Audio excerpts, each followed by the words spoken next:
Water is made out of hydrogen and oxygen. So what he had done is get the oxygen to stick to the inside of a red-hot iron rifle barrel. He was basically just making rust, which is oxygen and iron, but he was making the rust really quickly. Now that left the hydrogen, what he called combustible air, and that was just floating around as a gas. No mass had been lost, it had merely been transformed. And now he wanted to transform it all back into water.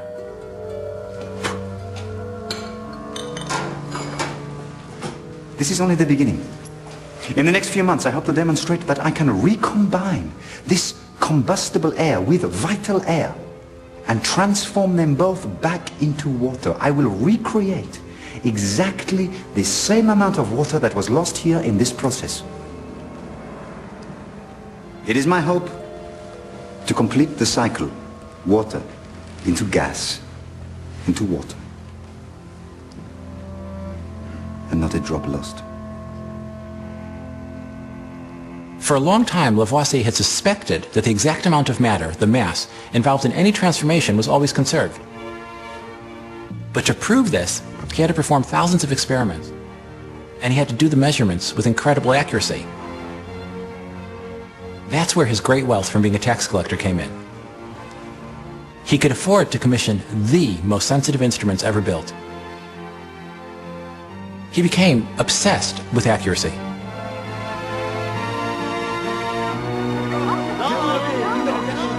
But Lavoisier's exacting methods were also starting to anger the growing mob of hungry, disenchanted Parisians. Antoine?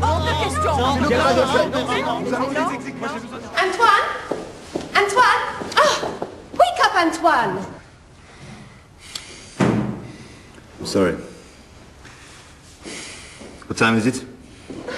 It is almost time to receive Monsieur Marat. The Academy asks you to assess his designs. He claims to have made a great discovery. Oh, Antoine, have you forgotten? Oh, God. There's another charlatan with an idea to peddle. God give me patience.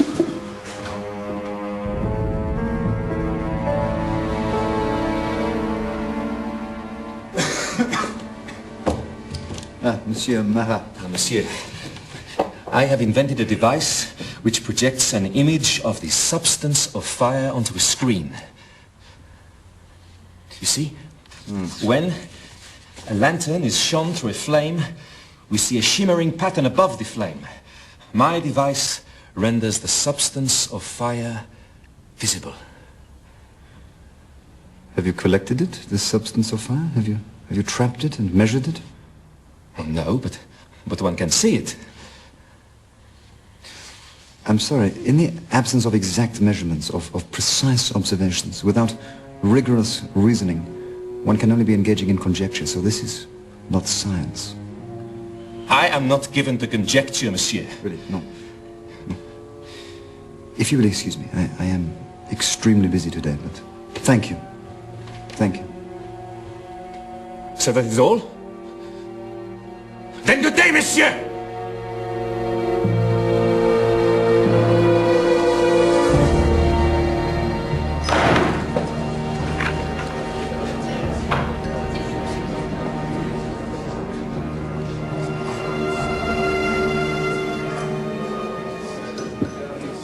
Well, let me guess, Marat. The King's scientific despot has decreed that your invention does not conform to the version of the truth as laid down by the Academy. Lavoisier. He talks about facts. He worships the truth. Listen to me, my friend. They are all the same, the Royal Academies. They insult the liberty of the mind. They think they are the sole arbiters of genius. They are rotten to the core, just like every other tentacle of the king. The people. It is they who will determine right and wrong.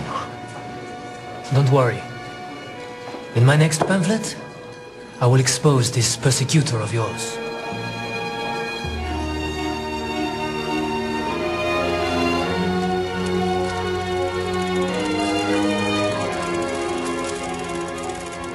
For years, the Lavoisiers had burned, chopped, melted and boiled every conceivable substance. They'd shown that as long as one is scrupulous about collecting all the vapours, liquids and powders created in a transformation, then mass is not lost. Liquids might become gases, metals may rust, wood may become ash and smoke, but matter, the tiny atoms that make up all substances, none of it is ever lost. The crowning glory of this opus was their remarkable use of static electricity to cause oxygen and hydrogen to recombine back into water.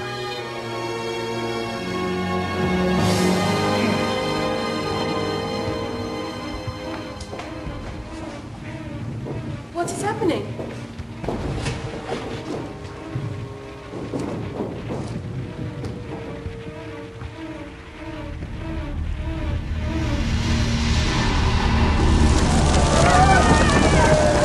As the French Revolution exploded, the royal family and whole swathes of aristocrats lost their heads on the guillotine.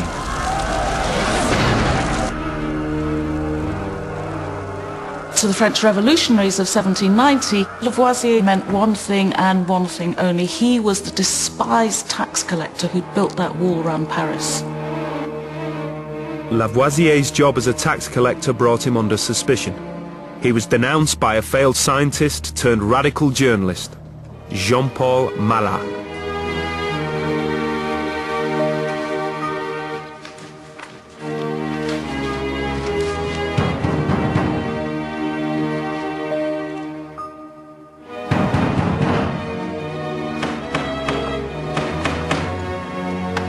Où est Lavoisier? Je sais pas. Lavoisier! Lavoisier!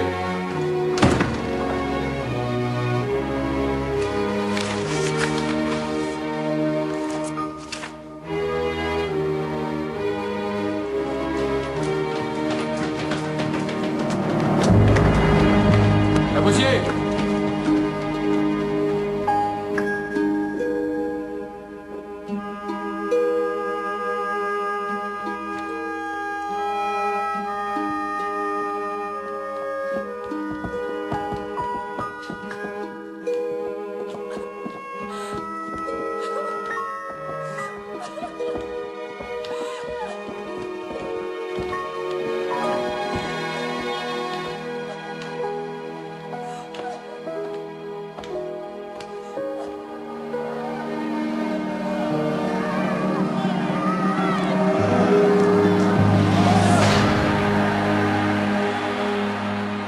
What Lavoisier did is absolutely central to science and especially T equals mc squared.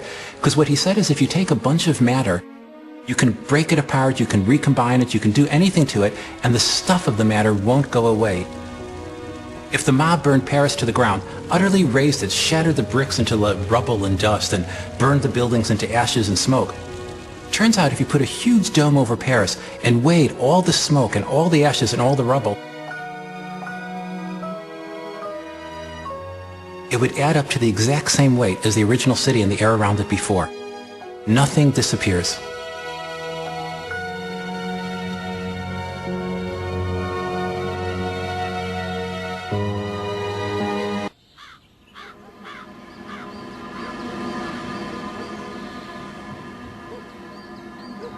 By the time Einstein enrolled as a physics student, the first two parts of the equation E and M, energy and mass,